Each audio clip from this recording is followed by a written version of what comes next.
You know what I love about Mark's singing is there's a story in the Hebrew Scriptures that talk about Elijah wanting to see and hear the voice of God, and God says, okay, go stand over in the cleft of the rock, and I'm going to come by, I'm going to walk by, and there's a thunderstorm, and there's a cloud, and then there's beautiful words, be still, and know that I'm God, in the smallest voice. Because God wasn't in the fire and wasn't in the earthquake, but was in the still whisper. Well, sometimes grace gets to me in a still whisper. Sometimes it needs to be shouted to me. Sometimes it needs to break through all the barriers that I put up to the real meaning of grace and of God's grace for me. So I'd like to invite you into a time of prayer now. And we'll just go through each of these. There is a place for you to join with, Lord, hear our prayer. You know what? Why don't you read the prayer with me? Let's read it together, each paragraph. God of love, in this long night, we embrace and offer up to you all that used to be, which is now lost to us and cannot be again. With celebration all around us, memories of what was, and fears of what may be, weigh heavy on our hearts. Please hold us close in your embrace. Be near to us this night until the light returns and the morning comes. Lord, hear our prayer. God of mercy and compassion, there are those among us who are grieving for what might have been. Death or loss or terrible hurt has changed our experience of the holidays and life. We remember that once it was a special day for us too, but someone or something precious has gone away from us in this life. We've lost a beloved, a job, a goal, a cause, a dream. We find ourselves adrift and alone. We are weary from the journey, and we have found no room at the end. We come to you seeking rest and peace and shelter from the storm. Lord, hear our prayer. God of grace, in the spirit of the season, grant us all that we need to comfort us as we journey through this Christmas season. We ask that you shelter and sustain all those of us, both here and throughout the world, who wander or want or weep or are heavy laden. Lord, hear our prayer. Another day will come, O God. I know not what it may bring forth, but make me ready for whatever it may be. If I am to stand up, help me to stand bravely. If I am to sit still, help me to sit quietly. If I am to lie low, help me to do it patiently. And if I am to do nothing, help me to do it gallantly. Make these words more than words, and give me the spirit of thy peace. Amen. This next piece,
So I thought you might want to have a take home.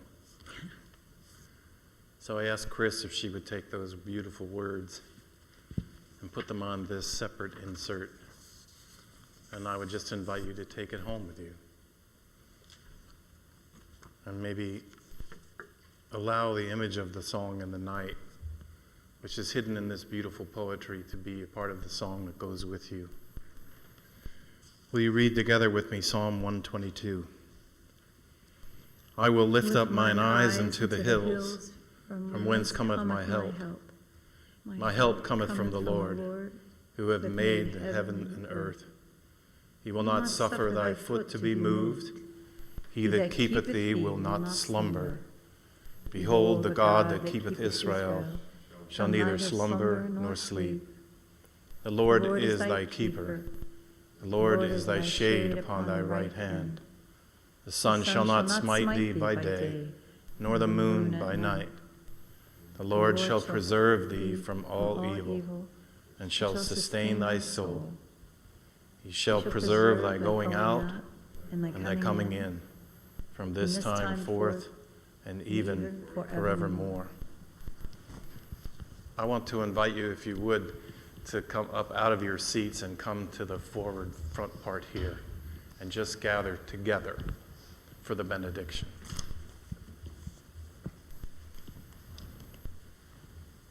You don't have to touch, you don't have to hold hands. I just would like us to be close enough that we can see maybe what God has done in this gathering tonight, which is to bring us to each other.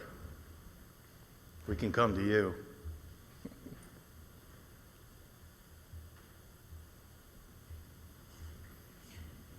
And now I invite you to hear the words of the benediction. Benediction is not an English word, but if it were translated into English, it means the promise that God goes with you.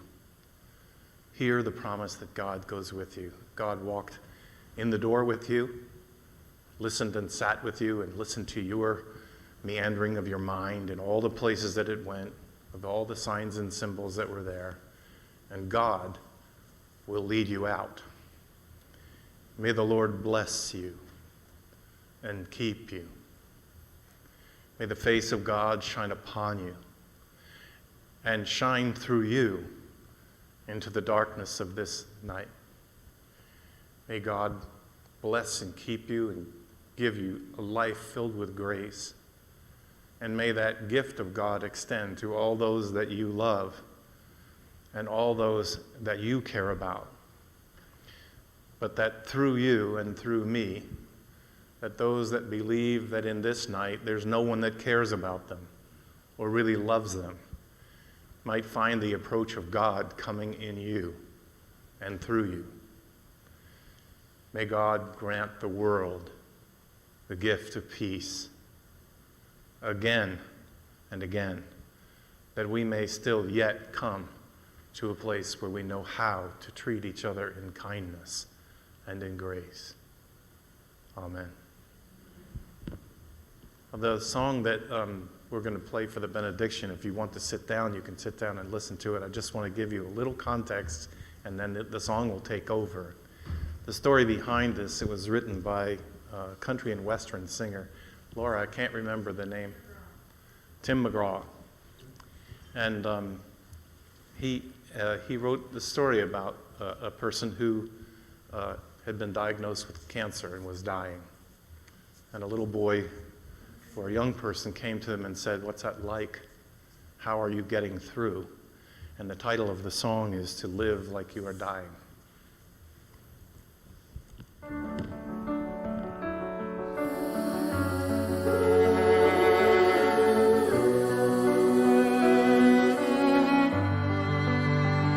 You said I was in my early 40s with a lot of life before me, when a moment came that stopped me on a dime. I spent most of the next days looking at the x-rays and talking about the options and talking about sweet time. I asked him when it sank in, this might really be the real end. How's it hit you? when you get that kind of news. Man, what you do? And he said, I went skydiving, I went Rocky Mountain climbing, I went 2.7 seconds on a bull named Fu Manchu.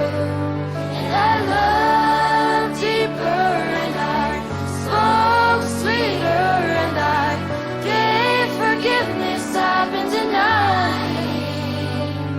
And he said, someday I hope you get the chance to live like you would die. To live like you were dying.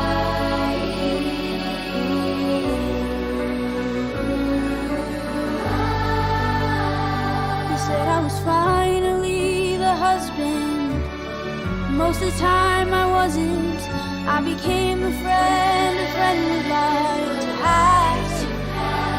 And all of a sudden going fishing wasn't such an imposition. And I went 3 times that year and lost my dad. Well, I finally read the good book, and I took a good long hard look at what I'd do if I could do it all again.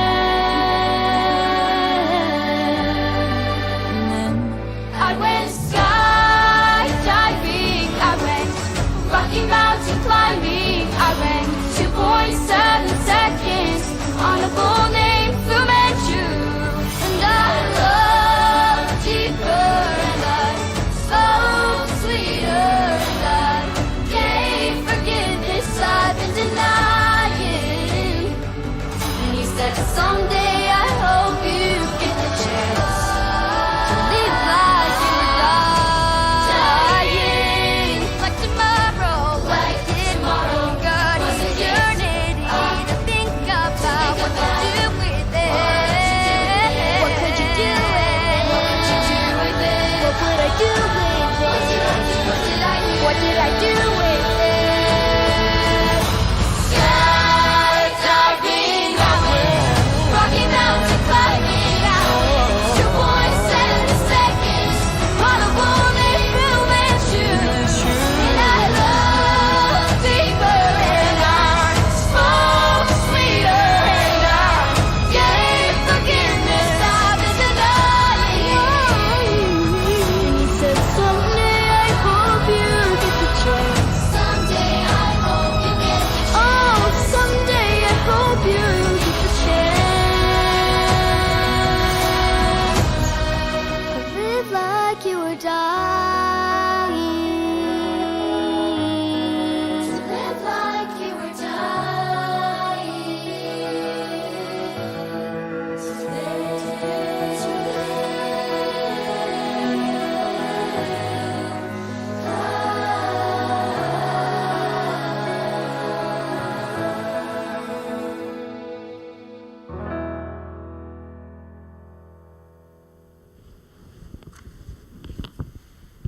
Thank you for coming.